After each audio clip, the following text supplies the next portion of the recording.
Hello बच्चों, ਅੱਜ ਆਪਾਂ ਇਸ ਵੀਡੀਓ ਦੇ ਅੰਦਰ ਕੈਸ਼ ਫਲੋ ਸਟੇਟਮੈਂਟ ਦਾ ਪ੍ਰੈਕਟੀਕਲ ਕੁਐਸਚਨ ਕਰਾਂਗੇ। ਪ੍ਰੈਕਟੀਕਲ ਕੁਐਸਚਨ ਸਟਾਰਟ ਕਰਨ ਤੋਂ ਪਹਿਲਾਂ ਮੈਂ ਤੁਹਾਨੂੰ ਇੱਕ ਚੀਜ਼ ਜ਼ਰੂਰ ਸਮਝਾ ਦੇਣਾ ਚਾਹੁੰਦਾ ਕਿ ਇਸ ਚੈਪਟਰ ਦੇ ਆਪਾਂ ਪ੍ਰੈਕਟੀਕਲ ਕੁਐਸਚਨਸ ਨੂੰ ਕਰਨ ਦੇ ਲਈ ਲਗਭਗ ਮਤਲਬ 2 ਸਟੈਪਸ ਕਰਾਂਗੇ। ਸਭ ਤੋਂ ਪਹਿਲਾਂ ਈਜ਼ੀ ਪ੍ਰੈਕਟੀਕਲ ਕੁਐਸਚਨ ਲਵਾਂਗੇ ਤਾਂ ਕਿ ਤੁਹਾਨੂੰ ਕੰਫਰਟੇਬਲੀ ਸਮਝ ਲੱਗਣ ਲੱਗ ਜਾਏ ਕਿ ਕੈਸ਼ ਫਲੋ ਸਟੇਟਮੈਂਟ ਨੂੰ ਕਿਵੇਂ ਬਣਾਈਦਾ। फिर एक हायर लैवल का मतलब चीज थोड़ी जी एडजस्टमेंट्स होंगे, एक विदाउट एडजस्टमेंट वाला प्रैक्टिकल क्वेश्चन करांगे, एक विद एडजस्टमेंट्स वाला, ताकि थोड़ा कॉन्सैप्ट है की है चंगी तरह क्लीयर हो जाए। और जो भी आप प्रैक्टिकल क्वेश्चन करांगे आई होप कि उस तो बाहरों थोड़ा कोई बोर्ड के कोई क्वेश्चन नहीं मिलूगा। आप ट्राई करांगे आप ओवरऑल सिलेबस में कवर कर सकिए जिस तरह के क्वेश्चन थोड़े एग्जाम्स के आते हैं। क्वेश्चन स्टार्ट करो तो पहला थोड़ा फॉर्मेट पता होना चाहिए कि किवें दा क्वेश्चन आता। ਲੈਟ ਸਟਾਰਟ ਆਪਾਂ ਡਿਸਕਸ ਕਰਦੇ ਹਾਂ ਕਿ ਪ੍ਰਿਪੇਅਰ ਦਾ ਕੈਸ਼ ਫਲੋ ਸਟੇਟਮੈਂਟ ਤੁਹਾਨੂੰ ਇਦਾਂ ਹੀ ਬੈਲੈਂਸ ਸ਼ੀਟ 2 ਪਾਰਟਸ ਦਿੱਤੀ ਹੋਊਗੀ। ਵੈਸੇ ਤਾਂ ਤੁਸੀਂ ਬਣਾਉਂਦੇ ਹੋ ਟੀ ਫਾਰਮ ਦੇ ਵਿੱਚ, ਬਟ ਇੱਥੇ ਇਦਾਂ ਦਿੱਤੀ ਹੋਊਗੀ ਕਿ ਇਕੁਇਟੀ ਮਤਲਬ liability side then asset side.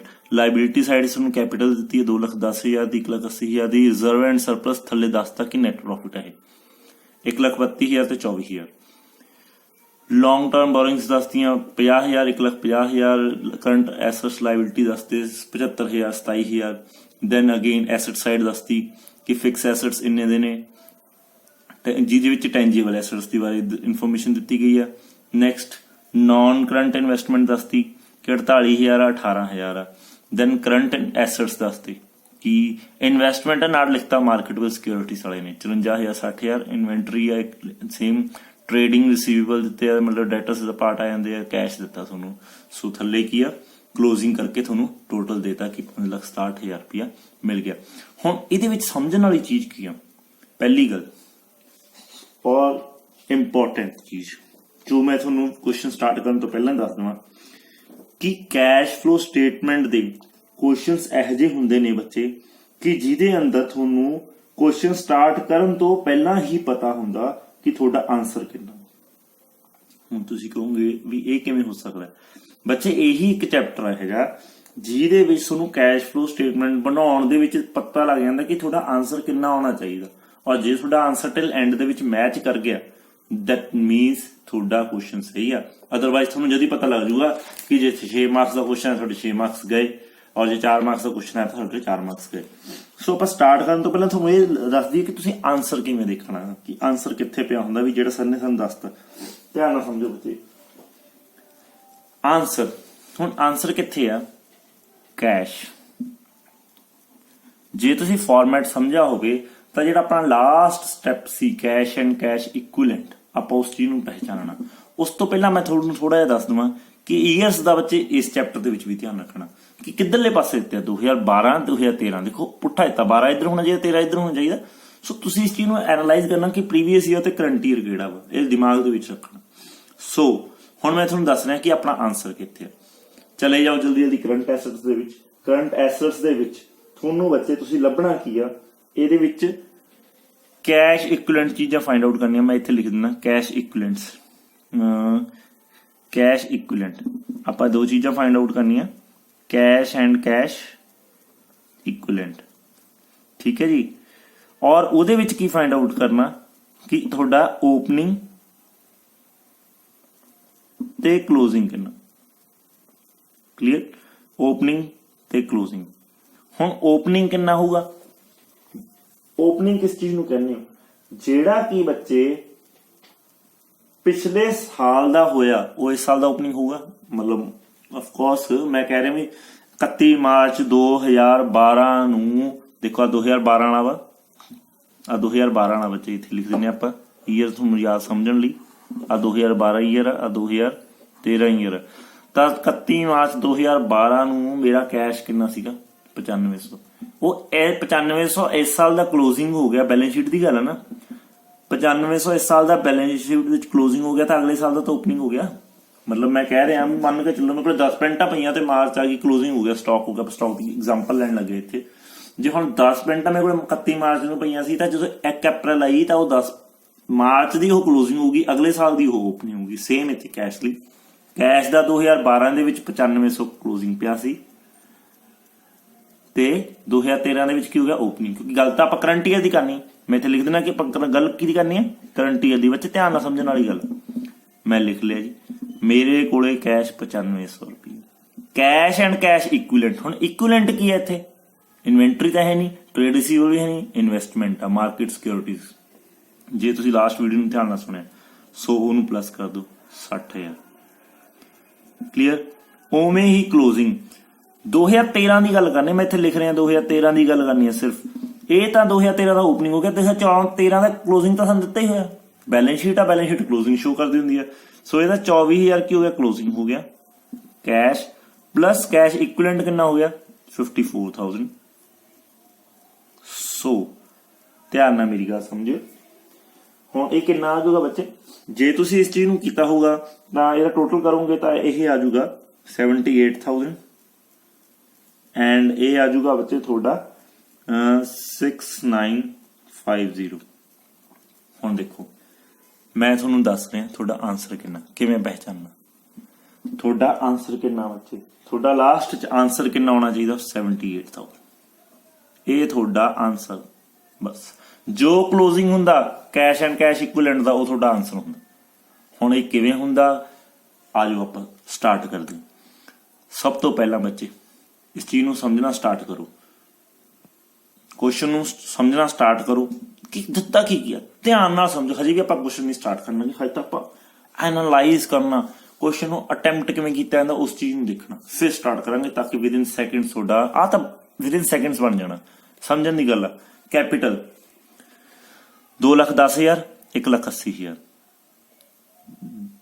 12 ਦੇ ਵਿੱਚ ਈਅਰਸ ਧਿਆਨ ਨਾਲ ਦੇਖਣਾ। 12 ਚ 1,80,000 ਸੀ, ਕੈਪੀਟਲ 2010 ਹੋ ਗਈ, ਮਤਲਬ ਕੀ? ਮਤਲਬ 30,000 ਰੁਪਇਆ ਵੱਧ ਗਈ। ਮਤਲਬ ਅਸੀਂ ਲੋਕਾਂ ਤੋਂ ਪੈਸਾ ਲੈ ਲਿਆ, ਸਾਡੇ ਕੋਲੇ ਕੈਸ਼ ਆ ਗਿਆ। ਧਿਆਨ ਨਾਲ ਗੱਲ ਸਮਝੋ, ਸਾਡੇ ਕੋਲੇ ਕੈਸ਼ ਆ ਗਿਆ। ਕਿੰਨਾ ਆ ਗਿਆ? 30,000 ਰੁਪਇਆ ਸਾਡੇ ਕੋਲੇ ਕੈਸ਼ ਵੱਧ ਗਿਆ। That's it. ਇਸ ਤੋਂ ਅੱਗੇ ਨਹੀਂ ਮੈਂ ਸਮਝਾ ਰਿਹਾ ਪਲੱਸ ਕਰਨਾ ਮਾਈਨਸ ਕਰਨਾ, ਨਹੀਂ, ਬਸ ਇੰਨਾ ਹੀ ਸਮਝੋ। Reserve and surplus net profit. Net profit ਦਾ ਬੱਚੇ ਇੰਨਾ ਹੀ ਕੰਮ ਹੁੰਦਾ ਕਿ ਨੈਟ ਪ੍ਰੋਫਿਟ ਦੇ ਵਿੱਚ ਆਪਾਂ ਕੀ ਕਰਨਾ ਵਾ? Increase decrease. ਪਿਛਲੇ ਸਾਲ ਦਾ ਤਾਂ 24,000 ਸੀ, ਆਪਾਂ ਕਹੇ ਸਾਡੇ ਕੋਲ 1,32,000 ਰੁਪਇਆ ਆਇਆ ਇਸ ਸਾਲ ਦਾ। ਨੋ, ਇਹਦੇ ਵਿੱਚ ਪੁਰਾਣਾ ਵੀ ਤਾਂ ਸੀਗਾ 24,000 ਦਾ। ਸੋ ਇਨਕਰੀਜ਼ ਕੀਤਾ ਡਿਕਰੀਜ਼ ਕੀਤਾ? ਇਨਕਰੀਜ਼ ਕੀਤਾ ਆਫਕੋਰਸ, ਤਾਂ ਹੀ ਨੈਟ ਪ੍ਰੋਫਿਟ ਆ, ਮਤਲਬ ਪ੍ਰੋਫਿਟਸ ਆਪਣੇ ਇਨਕਰੀਜ਼ ਕੀਤੇ। ਸੋ ਇਹਦਾ ਵੀ ਮਤਲਬ ਕੈਸ਼ ਸਾਡੇ ਕੋਲ ਆਇਆ। ਮੈਂ ਗੱਲ ਕਰ ਰਿਹਾ ਕੈਸ਼ ਆਇਆ। ਲੌਂਗ ਟਰਮ ਲਾਇਬਿਲਿਟੀਜ਼ 1.5 ਲੱਖ ਸੀ, 1.5 ਲੱਖ ਹੋ ਗਈਆਂ, ਕੋਈ ਫਰਕ ਨਹੀਂ ਪਿਆ। ਕਰੰਟ ਲਾਇਬਿਲਿਟੀਜ਼ 27,000 ਦੀਆਂ ਸੀਗੀਆਂ, 75,000 ਦੀਆਂ ਨਹੀਂ। ਕਰੰਟ ਲਾਇਬਿਲਿਟੀਜ਼ ਦਾ ਮੀਨਿੰਗ ਸਮਝੋ। ਮੀਨਿੰਗ ਕੀ ਹੈ? ਸਾਡੀਆਂ ਦੇਣਦਾਰੀਆਂ, ਅਸੀਂ ਲੋਕਾਂ ਦੇ ਪੈਸੇ ਦੇਣੇ ਸੀ। ਪਿਛਲੇ ਸਾਲ 27,000 ਦੇਣੇ ਸੀ, ਇਸ ਸਾਲ 75,000 ਰੁਪਏ ਦੇਣਾ, ਮਤਲਬ ਦਿੱਤਾ ਹੀ ਨਹੀਂ, ਹਨਾ? ਮਤਲਬ ਦਿੱਤਾ ਹੀ ਨਹੀਂ, ਮਤਲਬ ਅਸੀਂ ਸਟਾਕ ਖਰੀਦ ਲਿਆ, ਸਾਡੇ ਕੋਲ ਚੀਜ਼ ਆ ਗਈ, ਅਸੀਂ ਪੈਸੇ ਨਹੀਂ ਪੇਮੈਂਟ ਕੀਤੀ। ਹੋਰ ਬਹੁਤ ਸਾਰੀਆਂ ਲਾਇਬਿਲਿਟੀਜ਼ ਹੁੰਦੀਆਂ current liabilities. Same fix assets ਆ ਜੋ ਟੈਂਜੀਬਲ ਇਨਟੈਂਜੀਬਲ ਦੋ ਤਰ੍ਹਾਂ ਦੇ ਹੁੰਦੇ ਨੇ। ਇੱਥੇ ਗੱਲ ਟੈਂਜੀਬਲ ਐਸੈਟਸ ਦੀ ਕੀਤੀ ਗਈ ਹੈ। ਟੈਂਜੀਬਲ ਐਸੈਟ ਮਤਲਬ plant and whom we can touch and see, means plant machinery building furniture ਕੁਛ ਵੀ ਹੋ ਸਕਦਾ। ਉਹਨੇ ਟੈਂਜੀਬਲ ਕਹਿ ਤਾਂ ਟੈਂਜੀਬਲਸ ਬਹੁਤ ਸਾਰੇ ਐਸੈਟਸ ਹੁੰਦੇ ਨੇ। ਬਿਲਡਿੰਗ ਹੋ ਸਕਦੀ ਹੈ, ਮਸ਼ੀਨਰੀ ਹੋ ਸਕਦੀ ਆ, ਕਾਰ ਵਹੀਕਲ ਵਟ ਐਵਰ, ਹਰ ਚੀਜ਼ ਹੋ ਸਕਦੀ ਆ। ਸੋ 2,52,000 ਦੇ ਸੀਗੇ, 2,94,000 ਦੇ ਹੋ ਗਏ। ਸਾਡੇ ਐਸੈਟਸ ਆ ਜਿਹੜੇ ਇਨਕਰੀਜ਼ ਕਰ ਗਏ। ਅੱਛਾ ਜੀ, ਮਤਲਬ ਮੇਰੇ ਕੋਲੇ ਮੰਨ ਲਓ ਟੈਂਜੀਬਲ ਐਸੈਟਸ ਨੂੰ ਆਪਾਂ ਮਸ਼ੀਨਰੀ ਮੰਨ ਲਈਏ ਵੀ ਸਾਡੇ ਕੋਲ ਮਸ਼ੀਨਰੀ ਪਹਿਲਾਂ 2,52,000 ਦੀ ਸੀ, ਹੁਣ 2,94,000 ਦੀ ਹੋਊਗੀ। ਹੁਣ ਕੋਈ ਮਸ਼ੀਨਰੀ ਮੈਨੂੰ ਗਿਫਟ ਤਾਂ ਕਰਕੇ ਨਹੀਂ ਜਾਊਗਾ, ਮੈਂ ਖਰੀਦੀ ਹੋਊਗੀ ਤਾਂ ਲੋਕਾਂ ਨੂੰ ਪੈਸੇ ਦਿੱਤੇ ਹੋਣਗੇ, ਮੇਰੇ ਕੋਲ ਕੈਸ਼ ਗਿਆ ਹੋਊ।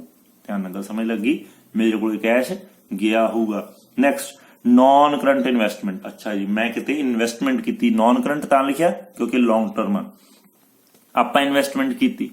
ਓਕੇ, ਇਹ ਕਿਹਦਾ ਪਾਰਟ ਆ? ਤਿੰਨ ਐਕਟੀਵਿਟੀ ਸੀਗੀਆਂ, ਆਪਰੇਸ਼ਨ, ਇਨਵੈਸਟਿੰਗ ਐਂਡ ਫਾਈਨੈਂਸਿੰਗ। ਤੁਹਾਡੇ ਦਿਮਾਗ 'ਚ ਆ ਜਾਣਾ ਚਾਹੀਦਾ ਇਹ ਕਿਹਦਾ ਪਾਰਟ ਆ? ਲੌਂਗ ਟਰਮ ਇਨਵੈਸਟਮੈਂਟ, ਇਨਵੈਸਟਿੰਗ ਦਾ ਪਾਰਟ ਆ। Investing 18,000 the C, 48,000 the. That means ਅਸੀਂ 30,000 ਰੁਪਏ ਕਿਤੇ ਇਨਵੈਸਟ ਕੀਤਾ। ਓਕੇ, ਸਾਡੇ ਕੋਲ ਪੈਸਾ ਗਿਆ ਵਾ। ਧਿਆਨ ਨਾਲ ਗੱਲ ਸਮਝਣ ਵਾਲੀ। ਨੈਕਸਟ ਆ ਬੜਾ ਇੰਪੋਰਟੈਂਟ ਪਾਰਟ, ਕਰੰਟ ਐਸੈਟਸ, ਜਿਹਦੇ ਵਿੱਚ ਇਨਵੈਸਟਮੈਂਟਸ ਮਾਰਕੀਟਿੰਗ ਸਿਕਿਉਰਿਟੀਜ਼ ਲੈਣੀ ਆ। ਇਹ ਆਪਾਂ ਕਰੰਟ ਐਸੈਟਸ ਨਹੀਂ ਕਾਊਂਟ ਕਰਨੀ ਕਿਉਂਕਿ ਕੈਸ਼ ਐਂਡ ਕੈਸ਼ ਇਕੁਇਵਲੈਂਟ ਹੋ ਗਿਆ। ਇਹਦੇ ਵਿੱਚ ਹੁਣ ਆਪਾਂ ਇਹ ਅੱਡ ਕੱਢ ਦਿੰਦੇ ਹਾਂ, ਕੈਸ਼ ਵੀ ਅੱਡ ਕੱਢ ਦਿੰਦੇ ਹਾਂ ਕਿਉਂਕਿ ਆਪਾਂ ਇੱਥੇ ਲਿਖ ਲਿਆ, ਇਹਨੂੰ ਅੱਡ ਹੀ ਕੱਢਤਾ। ਬਚਿਆ ਕੀ? ਇਨਵੈਂਟਰੀ 24,000 ਦੀ ਸੀ, 1,07,000 ਹੋ ਗਿਆ। ਅੱਛਾ ਜੀ, ਮੇਰੇ ਕੋਲ 24,000 ਰੁਪਏ ਦਾ ਕੱਪੜਾ ਪਿਆ ਸੀ, ਹੁਣ 1,07,000 ਦਾ ਹੋ ਗਿਆ। ਅੱਛਾ, ਦੈਟ ਮੀਨਸ ਇਹਦਾ ਮਤਲਬ ਕੀ ਹੈ? ਇਹਦਾ ਮਤਲਬ ਇਹ ਹੈ ਮੇਰੇ ਕੋਲ ਸਟਾਕ ਇਕੱਠਾ ਹੋ ਗਿਆ। ਸਟਾਕ ਇਨਕਰੀਜ਼ ਕਰ ਗਿਆ ਤਾਂ ਕਿਵੇਂ ਕੀਤਾ? ਉਹ ਫ੍ਰੀ ਚ ਤਾਂ ਨਹੀਂ ਲਿਆਂਦਾ, ਉਹ ਪੈਸੇ ਦੇ ਕੇ ਲਿਆਂਦਾ ਹੋਊਗਾ। ਦੈਟ ਮੀਨਸ ਮੇਰੀ ਕੈਸ਼ ਡਿਕਰੀਜ਼ ਕੀਤਾ ਹੋਊ ਕਿਤੇ ਨਾ ਕਿਤੇ। ਆਪਾਂ ਪ੍ਰੈਕਟੀਕਲੀ ਕਰਾਂਗੇ ਇਸ ਚੀਜ਼ ਨੂੰ। 40,000 ਰੁਪਇਆ। 17,500 ਸੀ, ਹੁਣ 40,000 ਦੇ ਹੋ ਗਏ ਡੈਟਰਸ, ਵੱਧ ਗਏ। ਓਕੇ, ਮਤਲਬ ਮੇਰੇ ਡੈਟਰਸ ਆ ਬੱਚੇ ਜਿਹੜੇ ਇਨਕਰੀਜ਼ ਕਰ ਗਏ। ਕਲੀਅਰ। ਹੁਣ ਆਪਾਂ ਇਸ ਨੂੰ ਸਟਾਰਟ ਕਰਦੇ ਹਾਂ। ਜੇ ਤੁਹਾਨੂੰ ਯਾਦ ਹੋਵੇ ਤਾਂ ਮੈਂ ਤੁਹਾਨੂੰ ਕੀ ਕਿਹਾ ਸੀ ਕਿ ਆਪਾਂ ਨੈਟ ਪ੍ਰੋਫਿਟ ਸਭ ਤੋਂ ਉੱਪਰ ਲਿਖਣਾ। First step net profit. ਹੁਣ ਕੋਈ ਐਡਜਸਟਮੈਂਟਸ ਨਹੀਂ ਦਿੱਤੀਆਂ ਥੱਲੇ, ਜੋ ਮੈਂ ਸਮਝਾਈਆਂ ਸੀ ਡੈਪਰੀਸੀਏਸ਼ਨ, ਸੇਲ ਆਫ ਸਟਾਕ ਨਹੀਂ ਦਿੱਤਾ, ਤਾਂ ਸਿੰਪਲ ਆ। ਨੈਟ ਪ੍ਰੋਫਿਟ ਬੱਚੇ ਆਪਣਾ ਕਿੰਨਾ ਵਾ? 1,32,000 ਰੁਪਏ ਦਾ। ਕਰੰਟ ਈਅਰ ਦੀ ਗੱਲ ਕਰਨੀ ਹੈ, ਕਰੰਟ ਈਅਰ ਦੀ ਯਾਦ ਰੱਖਿਓ, ਕਰੰਟ ਈਅਰ ਦੀ 2013 ਦੀ ਗੱਲ ਕਰਨੀ ਹੈ। ਕਿੰਨਾ ਵਾ ਨੈਟ ਪ੍ਰੋਫਿਟ ਬੱਚੇ? ਧਿਆਨ ਨਾਲ ਦੇਖੋ, ਰਿਜ਼ਰਵ ਐਂਡ ਸਰਪਲਸ ਦੇ ਵਿੱਚ 2013 ਚ 1,32,000 ਦਾ ਮੈਂ ਲਿਖ ਲਿਆ। ਲੈਸ ਕੀ ਕਰ ਦੇਣਾ? ਕਲੋਜ਼ਿੰਗ ਸਰਪਲਸ, ਲੈਸ ਪਿਛਲੇ ਸਾਲ ਦਾ ਕਲੋਜ਼ਿੰਗ ਮਾਈਨਸ ਕਰ ਦੇਣਾ।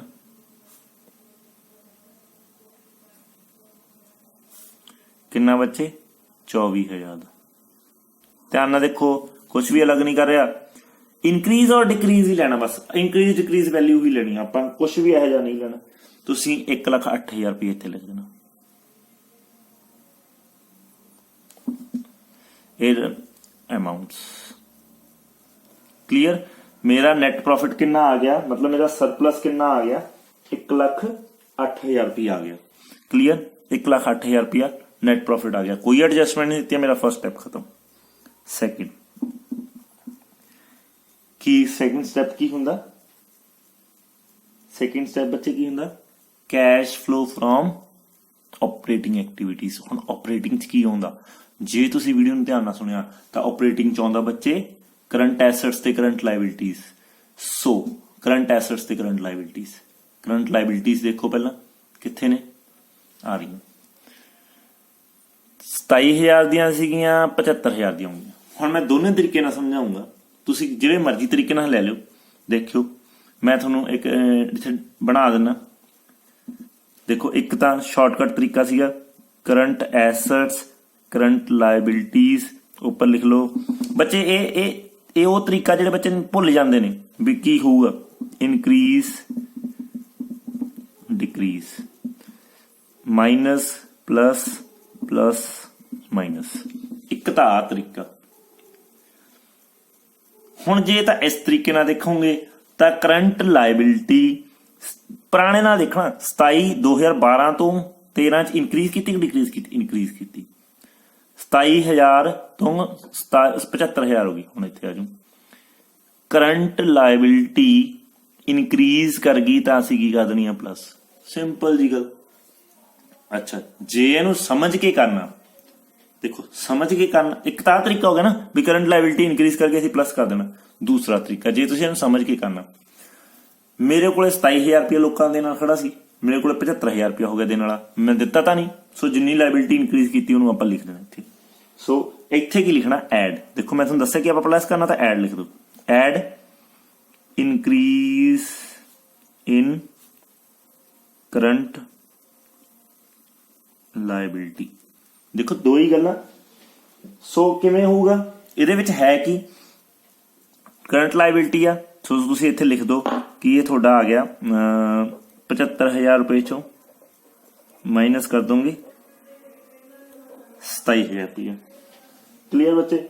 ਸੋ ਇਹ ਕਿੰਨਾ ਆ ਜਾਊਗਾ ਤੁਹਾਡਾ? ਆਲਮੋਸਟ 48,000 ਰੁਪਏ ਆ ਗਿਆ। ਠੀਕ ਹੈ ਬੱਚੇ। ਨੈਕਸਟ, ਇੱਕੋ ਹੀ ਕਰੰਟ ਲਾਇਬਿਲਿਟੀ ਸੀ, ਉਹ ਹੋ ਗਈ। ਜੇ ਤਾਂ ਹੋਰ ਹੁੰਦੀ ਆ ਫਿਰ ਆਪਾਂ ਹੋਰ ਐਡ ਪਲੱਸ ਮਾਈਨਸ ਦੇਖ ਲੈਂਦੇ, ਹਨਾ। ਇੱਕੋ ਹੀ ਸੀ ਕੀਤਾ, ਚਲੋ ਇਹ ਚ ਆਉਂਦਾ ਕੀ? ਆਪਰੇਟਿੰਗ ਐਕਟੀਵਿਟੀਜ਼ ਦੇ ਵਿੱਚ ਆਉਂਦਾ ਕੀ ਹੈ? ਸਿਰਫ ਕਰੰਟ ਐਸੈਟਸ ਤੇ ਕਰੰਟ ਲਾਇਬਿਲਿਟੀ। ਕਰੰਟ ਲਾਇਬਿਲਿਟੀ ਖਤਮ ਹੋ ਗਈ, ਹੁਣ ਆ ਜਾਓ ਕਰੰਟ ਐਸੈਟਸ ਤੇ। ਕਰੰਟ ਐਸੈਟਸ ਦੇਖੋ, current assets investment marketing securities ਲੈਣਾ ਨਹੀਂ, ਉਹ ਆਪਾਂ ਇੱਥੇ ਐਡਜਸਟ ਕਰਨਾ ਵਾ। ਇਨਵੈਂਟਰੀ 24,000 ਰੁਪਇਆ, 12 ਦੇ ਵਿੱਚ 24 ਸੀ, 13 ਦੇ ਵਿੱਚ 1,07,000 ਰੁਪਇਆ, ਵੱਧ ਗਈ, ਇਨਕਰੀਜ਼ ਹੋਈ। ਹੁਣ ਆ ਜਾਓ ਉੱਪਰ। ਦੇਖੋ ਮੈਂ ਦੋਨੇ ਤਰੀਕੇ ਨਾਲ ਸਮਝਾਉਂਗਾ ਤਾਂ ਕਿ ਬੱਚੇ ਕਨਫਿਊਜ਼ ਨਾ ਹੋਏ। ਜਦੋਂ ਇਨਕਰੀਜ਼ ਕਰਦੇ ਤਾਂ ਆਪਾਂ ਕੀ ਕਰ ਦੇਣਾ? ਕਰੰਟ ਐਸੈਟਸ ਮਾਈਨਸ ਕਰ ਦੇਣੇ। ਠੀਕ ਹੈ ਜੀ। ਹੁਣ ਇਹਨੂੰ ਸਮਝਣ ਦੀ ਕੋਸ਼ਿਸ਼ ਕਰੋ। ਦੇਖੋ ਇੰਨਾ ਪਤਾ ਲੱਗਾ ਨਾ ਮਾਈਨਸ ਕਰਨਾ, ਬਟ ਜੇ ਤੁਸੀਂ ਅੰਡਰਸਟੈਂਡਿੰਗ ਨਾਲ ਕੰਮ ਕਰਨਾ ਫਿਰ ਕਿਉਂ ਮਾਈਨਸ ਕਰਨਾ? 24,000 ਸਟਾਕ ਸੀਗਾ ਸਾਡੇ ਕੋਲ, ਹੁਣ 1,07,000 ਦਾ ਹੋ ਗਿਆ। ਪਹਿਲਾਂ 24,000 रुपए की चीज पई सी, ਸਾਡੇ ਕੋਲ ਸਟਾਕ ਪਿਆ ਸੀ, ਹਨਾ, ਮਤਲਬ 24,000 ਦੀ ਸਾਡੇ ਕੋਲ ਜੀਨਸ ਪਈਆਂ ਸੀ। ਇਸ ਟਾਈਮ ਸਾਡੇ ਕੋਲ ਜਿਹੜਾ ਸਟਾਕ ਪਿਆ ਉਹ 1,07,000 ਰੁਪਏ ਦਾ ਪਿਆ। ਕਿੱਥੋਂ ਵਧਿਆ? ਅਸੀਂ ਕਿਤੋਂ ਖਰੀਦਿਆ ਹੋਊਗਾ। ਜੇ ਖਰੀਦਿਆ ਹੋ ਤੁਹਾਨੂੰ ਪੈਸੇ ਦਿੱਤੇ ਹੋਣਗੇ। ਜੇ ਪੈਸੇ ਦਿੱਤੇ ਸਾਡੇ ਕੋਲ ਕੈਸ਼ ਗਿਆ ਤਾਂ ਅਸੀਂ ਲੈਸ ਕਰਾਂਗੇ। ਦੇਖੋ ਦੋਨੋਂ ਤਰੀਕੇ ਨਾਲ ਲੈਸ ਹੋ ਰਿਹਾ। ਜੇ ਸਾਡੇ ਕੋਲ ਪੈਸਾ ਗਿਆ ਤਾਂ ਲੈਸ ਕਰ ਰਹੇ ਹਾਂ। ਜੇ ਤੁਸੀਂ ਇਸ ਤਰੀਕੇ ਨੂੰ ਇਦਾਂ ਵੀ ਸਮਝੋਗੇ ਤਾਂ ਵੀ ਆਪਾਂ ਲੈਸ ਕਰ ਰਹੇ ਹਾਂ। ਕਲੀਅਰ ਬੱਚੇ? ਕਲੀਅਰ ਬੱਚੇ? ਦੇਖੋ ਦੋਨੋਂ ਤਰੀਕੇ ਨਾਲ ਮਾਈਨਸ ਹੋ ਰਿਹਾ। ਇਨਵੈਂਟਰੀ ਆ, ਦੇਖੋ ਬੱਚੇ ਥੱਲੇ ਦੇਖੋਗੇ ਇਨਵੈਂਟਰੀ ਆ 24,000 ਦੀ ਸੀਗੀ, 1,07,000 ਹੋਗੀ। ਪਹਿਲੀ ਗੱਲ ਇਨਕਰੀਜ਼ ਕਰ ਰਹੀ ਹੈ। ਇਨਕਰੀਜ਼ ਕਿਉਂ ਕਰ ਰਹੀ ਹੈ? ਹੁਣ ਅਸੀਂ ਸਟਾਕ ਖਰੀਦਿਆ, ਪਰਚੇਜ਼ ਕੀਤਾ, ਉਹ ਕਿਸੇ ਨੂੰ ਪੇਮੈਂਟ ਕੀਤੀ, ਉਹ ਤਾਂ ਮਾਈਨਸ ਕਰਨਾ, ਮੈਂ ਇੱਥੇ ਲੈਸ ਦਾ ਸਾਈਨ ਪਾਤਾ। ਹੁਣ ਜੇ ਤੁਸੀਂ ਦੂਸਰੇ ਮੈਥਡ ਨਾਲ ਦੇਖੋ, ਜਿਹਨੂੰ ਆਪਾਂ ਕਹਿੰਦੇ ਵੀ ਥੋੜਾ ਜਿਹਾ ਰਟੀਫਿਕੇਸ਼ਨ ਕਹਿ ਸਕਦੇ ਹੋ, ਜੇ ਕਈ ਵਾਰ ਬੱਚਾ ਭੁੱਲ ਜਾਂਦਾ। ਸੋ ਜੇ ਇਨਕਰੀਜ਼ ਕਰੇ ਆਪਣੇ ਕਰੰਟ ਐਸਟ ਤਾਂ ਆਪਾਂ ਕੀ ਕਰਨਾ? ਮਾਈਨਸ ਕਰਨਾ। ਸੋ ਦੋਨੋਂ ਤਰੀਕੇ ਨਾਲ ਕੰਮ ਸੇਮ ਹੀ ਕਰੂਗਾ ਇਹ। ਸੋ ਇੱਥੇ ਕੀ ਆਪਾਂ ਲਿਖਾਂਗੇ ਬੱਚੇ ਕਿ ਇਹ ਕੀ ਹੈ? ਇਨਕਰੀਜ਼ ਇਨ ਕਰੰਟ ਇਨਕਰੀਜ਼ ਇਨ ਕਰੰਟ ਐਸਟ। ਇਹ ਹੈਡਿੰਗ ਦੇਣਾ ਤਾਂ ਦੇ ਸਕਦੇ ਹੋ, ਨਹੀਂ ਵੀ ਦਓਗੇ ਤਾਂ ਵੀ ਚੱਲ ਜੂਗਾ। ਡਾਇਰੈਕਟਲੀ ਵੀ ਇਦਾਂ ਹੀ ਲਿਖ ਸਕਦੇ ਹੋ ਇਨਵੈਂਟਰੀ, ਡਾਇਰੈਕਟਲੀ ਵੀ ਇਦਾਂ ਲਿਖ ਸਕਦੇ ਹੋ ਕਿ ਇਨਵੈਂਟਰੀ ਹੈ। ਹੁਣ ਆਪਾਂ ਕਰਨੀ ਹੈ ਲੈਸ। ਸੋ ਕਿੰਨੀ ਹੋਊਗੀ? ਦੈਟ ਮੀਨਸ 1,07,000 ਦੇ ਵਿੱਚੋਂ ਜਦੋਂ ਤੁਸੀਂ ਮਾਈਨਸ ਕਰ ਦੋਗੇ ਬੱਚੇ ਕਿੰਨਾ? 24,000 ਰੁਪਇਆ। ਦੇਖੋ ਮੈਂ ਕੁਝ ਨਹੀਂ ਲਿਖਿਆ, 1,07,000 ਦੇ ਵਿੱਚੋਂ ਇਨਵੈਂਟਰੀ ਮਾਈਨਸ ਕਰ ਦੋਗੇ 24,000 ਰੁਪਇਆ। ਸੋ ਇਹ ਤੁਹਾਡਾ ਕਿੰਨਾ ਆ ਜਾਊਗਾ? 83,000। ਸੋ ਜੋ ਤੁਸੀਂ ਇਹਨੂੰ ਕੈਲਕੂਲੇਟ ਕਰੋਗੇ ਇਹ ਤੁਹਾਡਾ ਆ ਜਾਊਗਾ ਬੱਚੇ 83,000। ਆ ਹੈਡਿੰਗ ਲਿਖਣਾ ਜ਼ਰੂਰੀ ਨਹੀਂ। ਦੇਖੋ ਆ ਹੈਡਿੰਗ ਲਿਖਣਾ ਜ਼ਰੂਰੀ ਨਹੀਂ। ਜੇ ਇੱਥੇ ਟ੍ਰੇਡ ਪੇਬਲ ਹੈ ਤਾਂ ਇਹਨੂੰ ਟ੍ਰੇਡ ਪੇਬਲ ਲਿਖ ਸਕਦੇ ਹੋ। ਮਤਲਬ ਵਟ ਐਵਰ ਕੁਝ ਵੀ ਦਿੱਤਾ, ਕ੍ਰੈਡੀਟਰਸ ਦਿੱਤੇ ਆ, ਟ੍ਰੇਡ ਪੇਬਲਸ ਦਿੱਤੇ ਆ, ਕੁਝ ਵੀ ਲਿਖ ਸਕਦੇ ਹੋ। ਮਤਲਬ ਜੋ ਇੱਥੇ ਗਿਵਨ ਹੋਇਆ ਤੁਹਾਨੂੰ, ਇੱਥੇ ਕਰੰਟ ਲਾਇਬਿਲਿਟੀ ਟ੍ਰੇਡ ਪੇਬਲ ਆ, ਸੋ ਤੁਸੀਂ ਇਦਾਂ ਵੀ ਟ੍ਰੇਡ ਪੇਬਲ ਲਿਖ ਸਕਦੇ ਹੋ। ਠੀਕ ਹੈ ਜੀ, ਇਹ ਟ੍ਰੇਡ ਪੇਬਲ ਨੇ।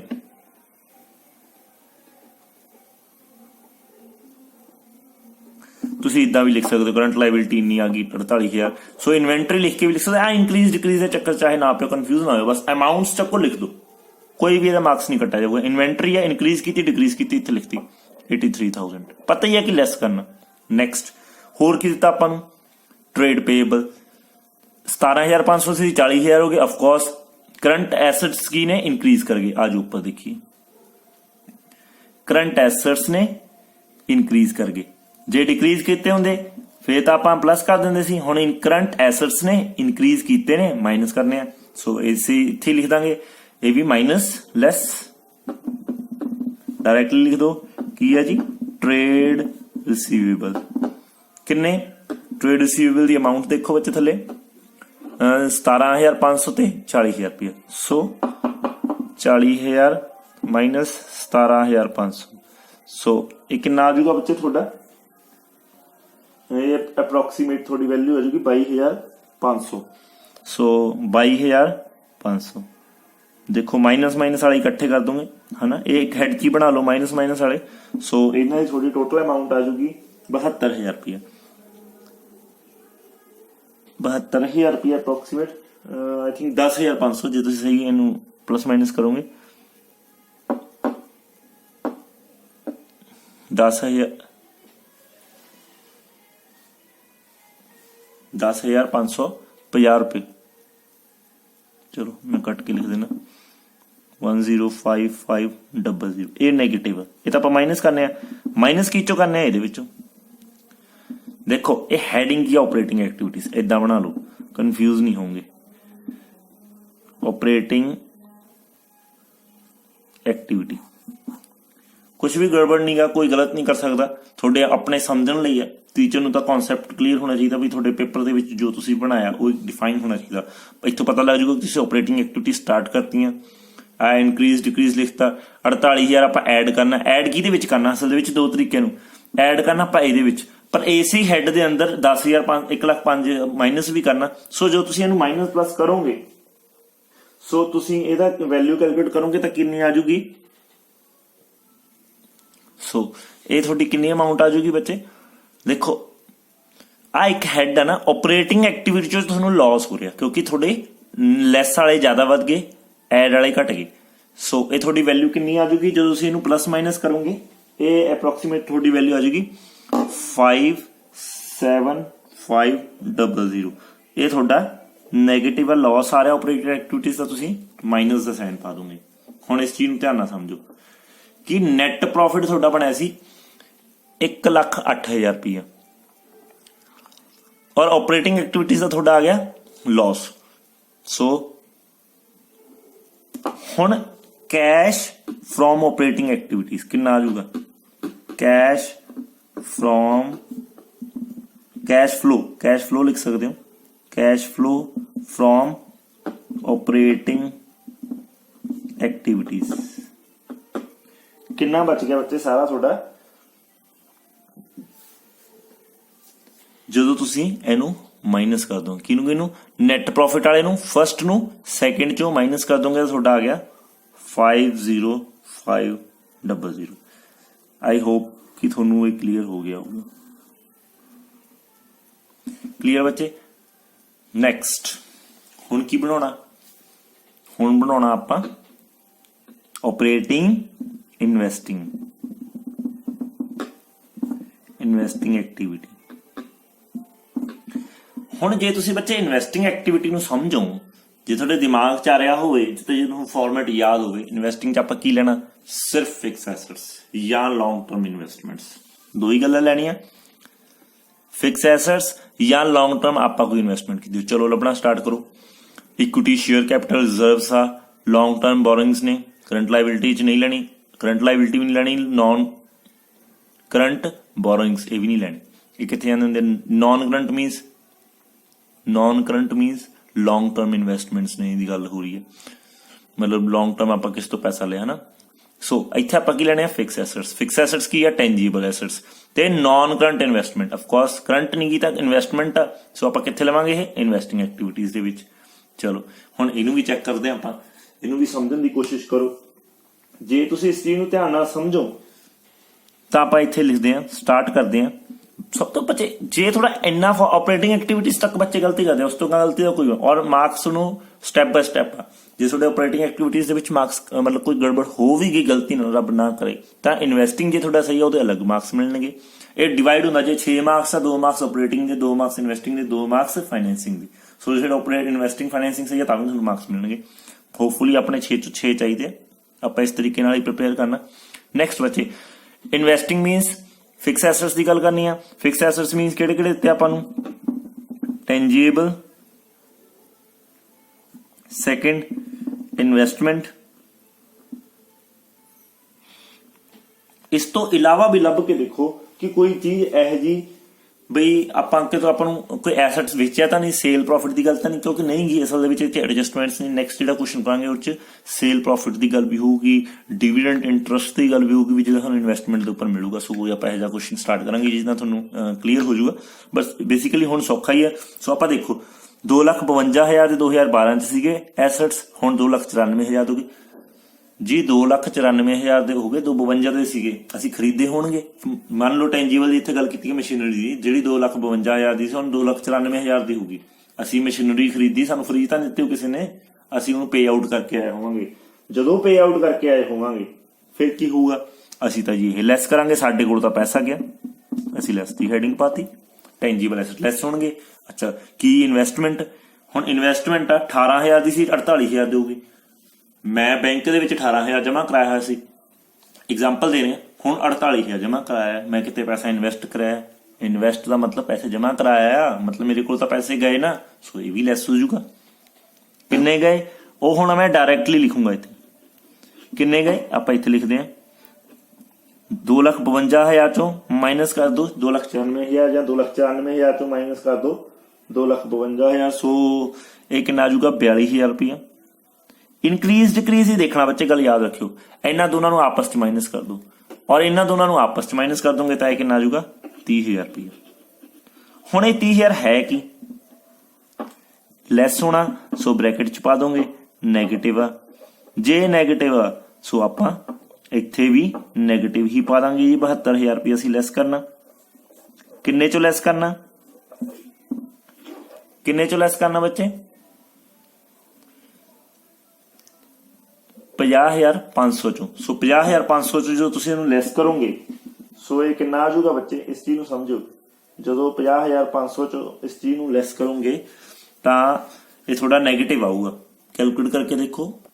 ਸੋ ਇਹ ਤੁਹਾਡਾ ਕਿੰਨਾ ਆ ਜਾਊਗਾ ਬੱਚੇ, ਜਦੋਂ ਤੁਸੀਂ ਆ ਪੋਜ਼ਿਟਿਵ ਆ ਜੋ ਆਪਣਾ ਆਪਰੇਟਿੰਗ ਹੈ ਸੀ ਇਹ ਕੰਟੀਨਿਊ ਚੱਲਦਾ ਰਹਿੰਦਾ। ਉੱਪਰ ਨੈਟ ਪ੍ਰੋਫਿਟ ਚੋਂ ਆਪਰੇਟਿੰਗ ਐਕਟੀਵਿਟੀਜ਼ ਮਾਈਨਸ ਕਰਤੀਆਂ, ਆਪਰੇਟਿੰਗ ਐਕਟੀਵਿਟੀਜ਼ ਜੋ ਬੈਲੈਂਸ ਆਇਆ ਉਹਦੇ ਵਿੱਚੋਂ ਆਪਾਂ ਇਨਵੈਸਟਮੈਂਟ ਐਕਟੀਵਿਟੀਜ਼ ਮਾਈਨਸ ਕਰ ਦੇਣੀਆਂ। ਸੋ ਇਨਵੈਸਟਮੈਂਟ ਐਕਟੀਵਿਟੀਜ਼ ਮਾਈਨਸ ਕਰੋਗੇ ਇਹ ਤੁਹਾਡਾ ਬੱਚੇ ਬੈਲੈਂਸ ਆ ਜਾਊਗਾ 2,15,000 ਮਤਲਬ 21,500 ਆ ਜਾਊਗਾ। ਹੁਣ ਇੱਕ ਚੀਜ਼, ਇਹ ਪੋਜ਼ਿਟਿਵ ਆਊਗਾ ਕਿ ਨੈਗੇਟਿਵ ਆਊਗਾ? ਨੈਗੇਟਿਵ ਵਾਲੀ ਅਮਾਊਂਟ ਜ਼ਿਆਦਾ ਵਾ ਮਤਲਬ ਸੋ ਨੈਗੇਟਿਵ ਆ ਜਾਊਗਾ।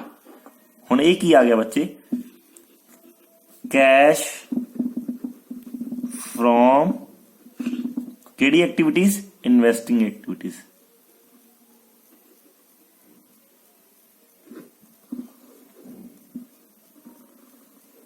ਕਲੀਅਰ ਬੱਚੇ? ਸੋ ਕੈਸ਼ ਫਰੋਮ ਇਨਵੈਸਟਿੰਗ ਐਕਟੀਵਿਟੀਜ਼। ਹੁਣ ਆਪਣੀ ਰਹਿ ਗਈ ਲਾਸਟ ਕਿਹੜੀ ਹੁੰਦੀ ਆ, ਫਾਈਨੈਂਸਿੰਗ ਐਕਟੀਵਿਟੀਜ਼। ਹੁਣ ਆਪਾਂ ਕਰਾਂਗੇ ਉਹਨੂੰ ਡਿਸਕਸ। ਹਾਂਜੀ ਬੱਚੇ, ਫਾਈਨੈਂਸਿੰਗ ਐਕਟੀਵਿਟੀਜ਼ ਦੇ ਵਿੱਚ ਕੀ ਆ, ਇਸ ਚੀਜ਼ ਨੂੰ ਸਮਝੋ। ਫਾਈਨੈਂਸਿੰਗ ਕਰਨਾ ਮਤਲਬ ਕੰਪਨੀ ਨੂੰ ਪੈਸਾ ਕਿੱਥੋਂ ਆ ਰਿਹਾ। ਪਹਿਲੀ ਗੱਲ ਤਾਂ ਤੁਹਾਡੇ ਦਿਮਾਗ 'ਚ ਇਹ ਗੱਲ ਹੋਣੀ ਚਾਹੀਦੀ ਹੈ। ਹੁਣ ਪੈਸਾ ਕਿੱਥੋਂ ਆ ਰਿਹਾ ਇਸ ਚੀਜ਼ ਨੂੰ ਸਮਝੋ। ਇਸ ਕੁਐਸਚਨ ਦੇ ਅੰਦਰ ਆਪਾਂ ਸਟਾਰਟ ਕਰਦੇ ਹਾਂ ਇਸ ਚੀਜ਼ ਨੂੰ, ਇਸ ਦੇ ਅੰਦਰ ਸਮਝੋ। ਦੇਖੋ ਕੁਐਸਚਨ 'ਚ ਕੀ ਗਿਵਨ ਆ, ਸ਼ੇਅਰ ਕੈਪੀਟਲ ਤੋਂ ਸਾਨੂੰ ਪੈਸਾ ਆਉਂਦਾ, ਨੈਟ ਪ੍ਰੋਫਿਟ ਆ ਉਹ ਤਾਂ ਚਲੋ ਅਲੱਗ ਗੱਲ ਆ, ਇਹ ਫਾਈਨੈਂਸਿੰਗ ਦਾ ਪਾਰਟ ਨਹੀਂਗਾ। ਲੌਂਗ ਟਰਮ ਬੋਰਿੰਗਸ ਆਫਕੋਰਸ ਸਾਡਾ ਫਾਈਨੈਂਸਿੰਗ ਦਾ ਪਾਰਟ ਆ, ਬਟ 1.5 ਲੱਖ ਸਾਡਾ ਬਰਾਬਰ ਹੀ ਰਹਿ ਗਿਆ ਤਾਂ ਸੋ ਇਹਦੇ ਵਿੱਚ ਕੁਝ ਐਡ ਜਾਂ ਡਿਕਰੀਜ਼ ਨਹੀਂਗਾ। ਦੈਨ ਕਰੰਟ ਲਾਇਬਿਲਿਟੀ ਨਹੀਂ ਆਪਾਂ ਲੈਂਦੇ, ਫਿਕਸ ਐਸੈਟਸ ਨਹੀਂ ਲੈਂਦੇ, ਕਰੰਟ ਇਨਵੈਸਟਮੈਂਟ ਨਹੀਂ ਲੈਂਦੇ ਔਰ ਨਾ ਹੀ ਕਰੰਟ ਐਸੈਟਸ ਲੈਣੇ ਆ। ਸੋ ਜੇ ਤੁਸੀਂ ਇਸ ਚੀਜ਼ ਨੂੰ ਐਨਾਲਾਈਜ਼ ਕੀਤਾ ਤਾਂ ਤੁਹਾਡੇ ਇਸ ਕੁਐਸਚਨ ਦੇ ਅੰਦਰ ਇੱਕੋ ਹੀ ਚੀਜ਼ ਆ, ਉਹ ਕੀ ਆ ਬੱਚੇ, ਇਕੁਇਟੀ ਸ਼ੇਅਰ ਕੈਪੀਟਲ। ਸੋ ਇਕੁਇਟੀ ਸ਼ੇਅਰ ਕੈਪੀਟਲ ਨੂੰ ਆਪਾਂ ਇੱਥੇ ਐਡਜਸਟ ਕਰ ਦੇਣਾ ਫਾਈਨੈਂਸਿੰਗ ਪਾਰਟ ਦੇ ਵਿੱਚ। ਸੋ ਆਪਾਂ ਕੁਐਸਚਨ ਨੂੰ ਅੱਗੇ ਕੰਟੀਨਿਊ ਕਰਦੇ ਹਾਂ। ਕੈਸ਼ ਫਰੋਮ ਇਨਵੈਸਟਿੰਗ ਐਕਟੀਵਿਟੀਜ਼ ਤੱਕ ਆਪਣਾ ਬੈਲੈਂਸ ਨੈਗੇਟਿਵ ਆ ਚੁੱਕਿਆ ਸੀਗਾ। ਹੁਣ ਲਾਸਟ ਇਹ ਆਪਣਾ ਹੈਡਿੰਗ ਸੀਗਾ ਸੈਕਿੰਡ, ਇਹਨੂੰ ਜ਼ਰੂਰ ਬਾਕਸ ਬਣਾ ਦਿਆ ਕਰੋ ਤਾਂ ਕਿ ਟੀਚਰ ਨੂੰ ਪਤਾ ਲੱਗ ਜਾਂਦਾ ਕਿ ਇਹਦਾ ਆਨਸਰ ਇੰਨਾ ਆ ਗਿਆ, ਇੱਥੇ ਤੱਕ ਦਾ ਆਨਸਰ ਇੰਨਾ ਆ ਗਿਆ। ਲਾਸਟ ਵਨ ਕੀ ਆ ਆਪਣਾ ਫਾਈਨੈਂਸਿੰਗ ਐਕਟੀਵਿਟੀਜ਼। ਇਦਾਂ ਹੈਡਿੰਗ ਦੇ ਸਕਦੇ ਹੋ, ਕੋਈ ਪ੍ਰੋਬਲਮ ਨਹੀਂ। ਫਾਈਨੈਂਸਿੰਗ ਐਕਟੀਵਿਟੀਜ਼ ਦੇ ਵਿੱਚ ਕੀ ਆ, ਸਿਰਫ ਆਪਣੇ ਕੋਲ ਇੱਕੋ ਹੀ ਹੈਡਿੰਗ ਸੀਗਾ ਜੋ ਆਪਾਂ ਡਿਸਕਸ ਕੀਤਾ, ਸ਼ੇਅਰ ਕੈਪੀਟਲ। ਹੁਣ ਨਾ ਤਾਂ ਆਪਾਂ ਨੂੰ ਇਸ ਕੁਐਸਚਨ ਦੇ ਵਿੱਚ ਕੋਈ ਐਡਜਸਟਮੈਂਟਸ ਨਹੀਂ ਦਿੱਤੇ, ਜੋ ਮੈਂ ਤੁਹਾਨੂੰ ਪਹਿਲਾਂ ਹੀ ਕਿਹਾ ਸੀਗਾ ਕਿ ਇੱਕ ਸਿੰਪਲ ਕੁਐਸਚਨ ਆ, ਆਈਦਰ ਡਿਵੀਡੈਂਡ ਆਇਆ, ਇੰਟਰਸਟ ਆਇਆ ਜਾਂ ਇੰਟਰਸਟ ਦਿੱਤਾ। ਸੋ ਇਸ ਦੇ ਵਿੱਚ ਇੱਕੋ ਹੀ ਚੀਜ਼ ਆ ਫਾਈਨੈਂਸਿੰਗ ਐਕਟੀਵਿਟੀਜ਼ ਦੇ ਵਿੱਚ, ਉਹ ਕੀ ਆ, ਸ਼ੇਅਰ ਕੈਪੀਟਲ। 1,80,000 ਸੀ, 2,10,000 ਕੈਪੀਟਲ ਕਿੱਥੋਂ ਆਉਂਦੀ ਆ, ਲੋਕਾਂ ਤੋਂ ਪੈਸਾ ਆਉਂਦਾ ਸਾਨੂੰ। ਸਾਡੇ ਕੋਲੇ ਪੈਸਾ ਆ ਗਿਆ, ਕਿੰਨਾ ਆ ਗਿਆ, 30,000 ਰੁਪਇਆ। ਦੈਟ ਮੀਨਸ ਪੋਜ਼ਿਟਿਵ ਆ, ਸਾਡੇ ਕੋਲ 30,000 ਰੁਪਇਆ ਆ ਗਿਆ। ਓਕੇ, ਅਸੀਂ ਪੁਰਾਣੇ ਨਾਲ ਕੰਪੇਅਰ ਕਰ ਲਾਂਗੇ। ਸੋ ਜੋ ਉੱਪਰ ਸਾਡਾ ਬੈਲੈਂਸ ਆ ਉਹ ਕੀ ਆ ਗਿਆ ਬੱਚੇ ਸਾਡਾ, ਜੋ ਤੁਸੀਂ ਦੇਖੋਗੇ 8,500 ਕੀ ਆਇਆ, cash from financing activity. Okay, ਇਹ ਤੁਹਾਡਾ ਕਿਹੜਾ, ਦੇਖੋ ਆ ਸੈਕੰਡ ਸਟੈਪ ਸੀਗਾ ਜੇ ਤੁਹਾਨੂੰ ਯਾਦ ਹੋਵੇ। ਥਰਡ, ਕਿਉਂਕਿ first one net profit count ਕੀਤਾ ਮੈਂ, second one operating activities, third investment and fourth ਕੀ ਆ ਬੱਚੇ, ਫਾਈਨੈਂਸਿੰਗ।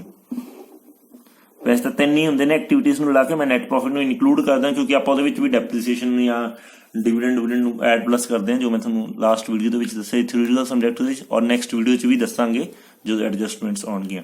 ਹਾਂਜੀ, ਔਰ ਲਾਸਟ ਸਟੈਪ, ਫੋਰਥ ਸਟੈਪ ਜੋ ਆਪਾਂ ਕੀ ਲੈਂਦੇ ਆ, fifth step, cash and cash equivalent. ਔਰ ਮੈਂ ਤੁਹਾਨੂੰ ਇਹਦੇ ਵਿੱਚ ਦੱਸਿਆ ਸੀ ਕਿ ਆਪਾਂ ਓਪਨਿੰਗ ਸਟਾਕ ਲੈਂਦੇ ਆ, ਔਰ ਓਪਨਿੰਗ ਸਟਾਕ ਆਪਾਂ ਕੈਲਕੂਲੇਟ ਕੀਤਾ ਹੋਇਆ ਬੱਚੇ। ਓਪਨਿੰਗ ਸਟਾਕ ਤੁਸੀਂ ਕਿੰਨਾ ਕੈਲਕੂਲੇਟ ਕੀਤਾ ਸੀ, ਆਪਾਂ ਇੱਕ ਵਾਰ ਰਿਵਾਈਜ਼ ਕਰ ਲੈਂਦੇ ਆ, ਤੁਹਾਨੂੰ ਪਤਾ ਲੱਗ ਜਾਊਗਾ। ਓਪਨਿੰਗ ਸਟਾਕ ਆਪਾਂ ਕੈਲਕੂਲੇਟ ਕੀਤਾ ਸੀ 9500 ਪਲੱਸ 60,000 ਮੀਨਸ 69500। ਸੋ 69500।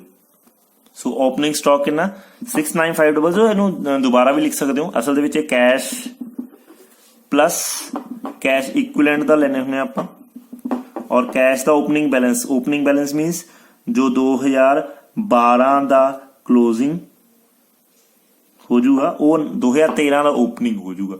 ਸੋ ਇਹ ਕਿੰਨਾ ਆ ਜਾਊਗਾ ਬੱਚੇ, 9500 ਪਲੱਸ 60,000, ਉਹ ਆਪਾਂ ਪਹਿਲਾਂ ਵੀ ਡਿਸਕਸ ਕੀਤਾ ਸੀਗਾ। ਸੋ ਇਹ ਬਣ ਜਾਊਗਾ 69500। ਹੁਣ ਇੱਕ ਚੀਜ਼ ਇਸ ਤੇ ਧਿਆਨ ਨਾਲ ਸਮਝੋ ਬਈ, ਇਹਨੂੰ ਆਪਾਂ ਕੀ ਕਰਨਾ, ਇਹ ਆਪਣਾ ਦੇਖੋ ਇਹ ਆਪਣਾ ਪਿਛਲੇ ਸਾਲ ਦਾ ਪ੍ਰੋਫਿਟ ਸੀਗਾ, ਆ ਆਪਣੀ ਐਕਟੀਵਿਟੀਜ਼ ਦੇ ਵਿੱਚੋਂ ਆਇਆ। ਦੈਟ ਮੀਨਸ ਸਾਡੇ ਕੋਲੇ ਕਿੰਨਾ ਪੈਸਾ ਹੋਣਾ ਚਾਹੀਦਾ ਸੀਗਾ, ਸਾਡੇ ਕੋਲੇ ਆ ਤਾਂ ਹੈਗਾ ਹੀ ਹੈਗਾ, ਪਿਛਲੇ ਸਾਲ ਵਾਲਾ ਆਪਾਂ ਮੰਨ ਕੇ ਚੱਲਿਆ। ਆ ਇਸ ਸਾਲ ਦੇ ਵਿੱਚ ਐਕਟੀਵਿਟੀਜ਼ ਕੀਤੀਆਂ, ਜੋ ਸਾਡੇ ਕੋਲ ਬਚਿਆ ਹੋਊਗਾ ਐਂਡ ਦੇ ਵਿੱਚ ਉਹ 8500 ਰੁਪਇਆ ਬਚਿਆ ਹੋਊਗਾ, ਹਨਾ। ਮੰਨ ਕੇ ਚੱਲਿਆ ਵੀ ਸਾਲ ਦੇ ਵਿੱਚ ਸਾਡੇ ਕੋਲੇ 8500 ਰੁਪਇਆ ਜੋ ਅਸੀਂ ਕੰਮ ਕੀਤਾ ਆਪਰੇਟਿੰਗ ਐਕਟੀਵਿਟੀਜ਼, ਫਾਈਨੈਂਸਿੰਗ, ਇਨਵੈਸਟਿੰਗ ਕਰਕੇ ਅਸੀਂ ਪੈਸਾ ਕਿੰਨਾ ਬਚਾਇਆ 8500 ਰੁਪਇਆ। ਪਰ ਸਾਡੇ ਕੋਲ ਪਿਛਲੇ ਸਾਲ ਦਾ ਓਪਨਿੰਗ ਕਿੰਨਾ ਪਿਆ ਸੀ 69500। ਓਕੇ, ਦੈਟ ਮੀਨਸ ਸਾਡੇ ਕੋਲੇ ਕਲੋਜ਼ਿੰਗ ਕਿੰਨਾ ਹੋਣਾ ਚਾਹੀਦਾ, ਕਲੋਜ਼ਿੰਗ ਕੈਸ਼ ਐਂਡ ਇਕੁਇਵਲੈਂਟ ਕਿੰਨਾ ਹੋਣਾ ਚਾਹੀਦਾ ਕਰਕੇ ਦੇਖੋ ਇਹਨੂੰ। 0050 ਅਗੇਨ 8 8 16 17 18 ਲਓ ਜੀ 78,000। ਔਰ ਇਹ ਚੀਜ਼ ਮੈਂ ਤੁਹਾਨੂੰ ਕੁਐਸਚਨ ਸਟਾਰਟ ਹੋਣ ਤੋਂ ਪਹਿਲਾਂ ਸਮਝਾਤੀ ਸੀਗੀ ਕਿ ਸਾਡੇ ਕੋਲੇ ਕਿੰਨਾ ਆਨਸਰ ਹੋਣਾ ਚਾਹੀਦਾ। ਉਹ ਮੈਂ ਤੁਹਾਨੂੰ ਦਿਖਾ ਦਿੰਦਾ, ਮੈਂ ਕਿੱਥੇ ਦੱਸਿਆ ਸੀ ਕਿ ਸਾਡਾ ਆਨਸਰ ਕਿੰਨਾ ਹੋਊਗਾ। ਆ ਦੇਖੋ 78,000 ਆਨਸਰ ਕਿੱਥੋਂ ਆਇਆ ਸੀ। ਇਹ ਜਿਹੜਾ 2013 ਦਾ ਜੇ ਕੈਸ਼ ਆ ਤੇ ਕੈਸ਼ ਇਕੁਇਵਲੈਂਟ, ਇਧਰ ਕੱਲਾ ਕੈਸ਼ ਹੁੰਦਾ ਤਾਂ 24, ਜੇ ਇੱਥੇ 24000 ਹੁੰਦਾ ਲਾਈਨ ਹੀ ਨਾ ਹੁੰਦੀ 60000, ਫਿਰ ਆਪਣਾ ਆਨਸਰ 24000 ਹੀ ਹੋਣਾ ਚਾਹੀਦਾ ਸੀ ਐਂਡ 'ਚ। ਹੁਣ ਆਪਾਂ ਨੂੰ ਕੈਸ਼ ਇਕੁਇਵਲੈਂਟ ਦੋ ਚੀਜ਼ਾਂ ਦਿੱਤੀਆਂ, ਆਪਾਂ ਇਹਨਾਂ ਨੂੰ ਪਲੱਸ ਕਰਕੇ ਦੇਖਣਾ ਸਾਡਾ ਕਿੰਨਾ ਆਨਸਰ ਹੋਣਾ ਚਾਹੀਦਾ 78000। ਸੋ ਤੁਹਾਨੂੰ ਇਹੀ ਇੱਕ ਕੁਐਸਚਨ ਆ ਜਿਹਦੇ ਵਿੱਚ ਤੁਹਾਨੂੰ ਆਨਸਰ ਪਤਾ ਲੱਗ ਜਾਂਦਾ। ਆਈ ਹੋਪ ਤੁਹਾਨੂੰ ਇਹ ਚੀਜ਼ ਕਲੀਅਰ ਹੋ ਗਈ ਹੋਊਗੀ ਬੱਚੇ। ਬੜੇ ਇੰਪੋਰਟੈਂਟ ਆ ਚੈਪਟਰ ਔਰ ਬੜਾ ਹੀ ਸੌਖਾ ਵਾ। ਜੇ ਤੁਸੀਂ ਪਲੱਸ ਇਨਕਰੀਜ਼ ਡਿਕਰੀਜ਼ ਦੇ ਚੱਕਰ ਦੇ ਵਿੱਚ ਨਾ ਪਾਓ, ਸਮਝ ਲਓ ਚੰਗੀ ਤਰ੍ਹਾਂ ਇਸ ਚੀਜ਼ ਨੂੰ, ਹਨਾ। ਮੈਂ ਤੁਹਾਨੂੰ ਦੋ ਤਰੀਕੇ ਦੱਸੇ ਆ, ਮੈਂ ਰਿਪੀਟ ਕਰ ਦਿੰਦਾ। ਇੱਕ ਤਾਂ ਦੇਖੋ ਉੱਪਰ ਲਿਖਿਆ ਹੀ ਹੋਇਆ ਕਿ ਪਲੱਸ ਮਾਈਨਸ ਦਾ ਤਰੀਕਾ ਵਾ, ਬਸ ਇੰਨਾ ਹੀ ਦੇਖਣਾ ਕਿ ਇਨਕਰੀਜ਼ ਹੋ ਰਿਹਾ ਤਾਂ ਇਦਾਂ ਲਿਖ ਲਓ, ਡਿਕਰੀਜ਼ ਹੋ ਰਿਹਾ ਤਾਂ ਇਦਾਂ ਲਿਖ ਲਓ। ਅਦਰਵਾਈਜ਼ ਸਮਝ ਕੇ ਕਰੋਗੇ ਤਾਂ ਵੀ ਕੋਈ ਪ੍ਰੋਬਲਮ ਨਹੀਂ, ਇਦਾਂ ਵੀ ਕਰੋਗੇ ਤਾਂ ਵੀ ਕੋਈ ਪ੍ਰੋਬਲਮ ਨਹੀਂ, ਬਟ ਆਪਾਂ ਹਮੇਸ਼ਾ ਸਮਝ ਕੇ ਕਰਨਾ। ਸੋ ਆਈ ਹੋਪ ਤੁਹਾਨੂੰ ਇਹ ਚੀਜ਼ ਕਲੀਅਰ ਹੋ ਗਈ ਹੋਊਗੀ। ਇਸ ਤੋਂ ਇਲਾਵਾ ਇਸ ਚੈਪਟਰ ਦੇ ਵਿੱਚ ਥੋੜੀਆਂ ਜਿਹੀਆਂ ਐਡਜਸਟਮੈਂਟਸ ਆਉਂਦੀਆਂ, 3-4 ਨੇ, ਉਹ ਆਪਾਂ ਇੱਕੋ ਵੀਡੀਓ ਦੇ ਅੰਦਰ ਕਵਰ ਕਰ ਲਾਂਗੇ। ਆਈ ਹੋਪ ਤੁਹਾਨੂੰ ਇਹ ਕੁਐਸਚਨ ਸਮਝ ਲੱਗਿਆ ਹੋਊਗਾ ਬੱਚੇ। Thank you so much, God bless you all.